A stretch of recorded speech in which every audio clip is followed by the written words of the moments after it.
பிரச்சனைகளை வெளிப்படுத்துவதிலும் மக்களது பிரச்சனைகளை உள்வாங்குவதிலும் மக்களரங்கு நாடகங்களுக்கு தனித்துவமான இடம் உண்டு.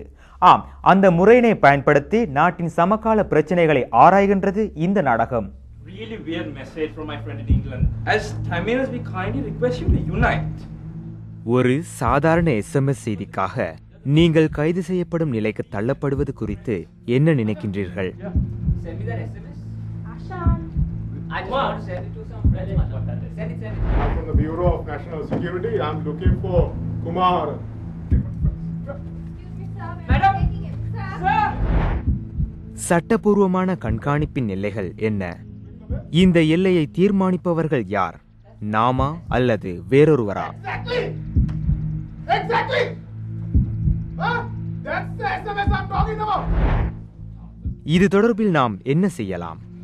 I don't want my family to get involved in this, but I have to help him. How can I just let him down like that? நாம் எதுவுமே செய்யாதிருக்கும் போது எது நிகழும்? You cleared his name, didn't you? I didn't really say. எல்லைகளுக்கு அப்பாற்பட்ட குழுவினரின் ஏற்பாட்டில் இந்த தணிக்கை எனும் நாடகம் 2008 நவம்பர் 20 பிரிட்டிஷ் கவுன்சிலில் மேடையேற்றப்பட்டது.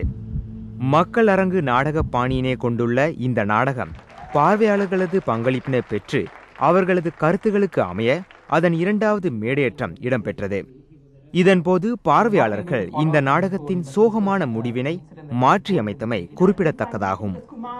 இந்த நாடகத்தில் உணர்வு பூர்வமான விடயங்கள் கலந்துரையாடலுக்கு எடுத்துக்கொள்ளப்பட்டதனால் துரதிர்ஷ்டவசமாக இந்த நாடகத்தை வெளிநாடாவில் பதிவு செய்வதற்கு தடை விதிக்கப்பட்டது. சிக்கலான விடயங்கள் தொடர்பாகவே நாம் பொதுவாக போரம் தியேட்டர் முறையை பயன்படுத்துகிறோம். இதன் மூலம் சில மாற்றங்களை கொண்டு வருவதற்கு ஒரு வகையிலான பரிந்துரையை கொடுக்க முடியும். இந்த செயன்முறையின் மூலம் கிடைக்கும் அனுபவம் பரஸ்பரம் கூடிப்பழகும் அனுபவத்தை பெற்றுக் கொடுக்கின்றது. இதன் மூலம் நாடகத்தை பார்ப்பவர்களுக்கும் அதன் தயாரிப்பில் ஒன்றாக கலந்து கொள்வதற்கு வாய்ப்பு கொடுக்கப்படுகின்றது. நாம் பேசாத சிக்கலான விடயங்கள் குறித்து பேசுவதற்கு இது வாய்ப்பை அளிக்கின்றது.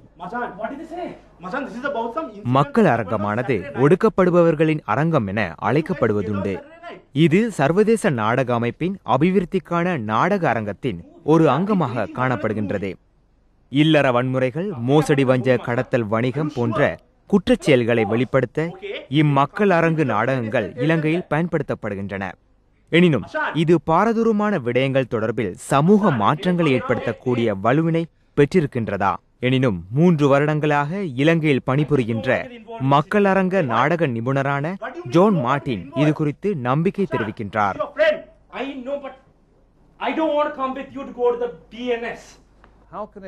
இப்போது நான் இவ்விதம் கொள்கையில் மாற்றம் செய்ய முடியும். நாம் இந்த பழமையான தடையை உடைத்து வெளியேற வேண்டி இருக்கிறது. இதனை செய்வதற்கு தலைமைத்துவத்தில் உள்ளவர்கள் மீது நாம் செல்வாக்கை பிரயோகிப்பதில் பயனில்லை. அவர்கள் எமக்கு செவிமடுக்க மாட்டார்கள்.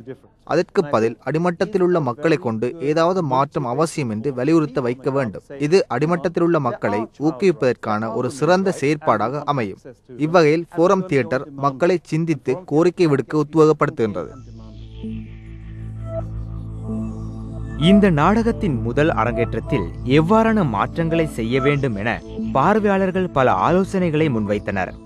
சிலர் ஊடகங்களையும் சட்டத்தையும் பயன்படுத்தி இன்றைய சூழ்நிலையில் அநீதியை வெளிப்படுத்த வேண்டும் என்றும், வேறு சிலர் கதாபாத்திரங்களின் ஊடாகவே இந்த மாற்றம் ஏற்படுத்தப்பட வேண்டும் என்றும் கூறுகின்றனர். இந்த நாடகம் யதார்த்த திசையில் செல்கின்றது என்று நான் நினைக்கின்றேன். இவர்கள் ஊடகத்தையும் சம்பந்தப்படுத்தி சில மாற்றங்களை ஏற்படுத்த முடியும் என்று கருதினார்கள். அசாம் அங்கு நேரடியாக செல்வது ஒரு யதார்த்த பூர்வமான செயற்பாடு அல்ல என்றே நான் நினைக்கின்றேன். அசானின் பிரச்சினைக்கு தீர்வு காண்பதற்கு உயர்மட்டத்தில் இருப்பவர்களின் செல்வாக்கு ஓரளவு அவசியம் என்றும், அதன் மூலமே அசானின் பிரச்சனைகள் மட்டுமின்றி குமாரின் பிரச்சனைகளையும் தீர்க்க முடியும் என்று நான் நினைக்கின்றேன்.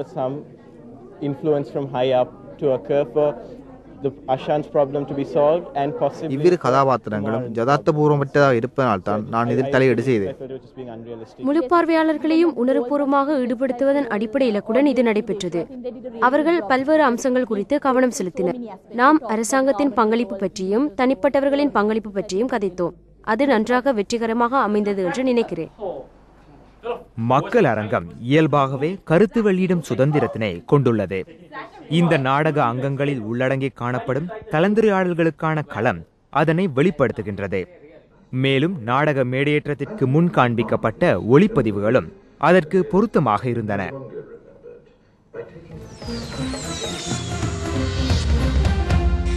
சமாதானம் என்பது பிறரது அழுத்தங்களுக்காகவும் போலியான அரசியல் லாபங்களுக்காகவும் அமையக்கூடாது. அது மனதிலிருந்து பிறக்க வேண்டும்.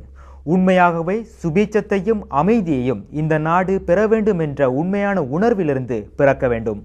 அப்போதுதான் பிறக்கும் சமாதானம் நிலையானதாக அமையும் என்பதை கூறி இன்றைய நிகழ்ச்சியினை நிறைவு செய்கின்றேன். மீண்டும் அடுத்த வாரம் சந்திக்கலாம். நன்றி, வணக்கம்.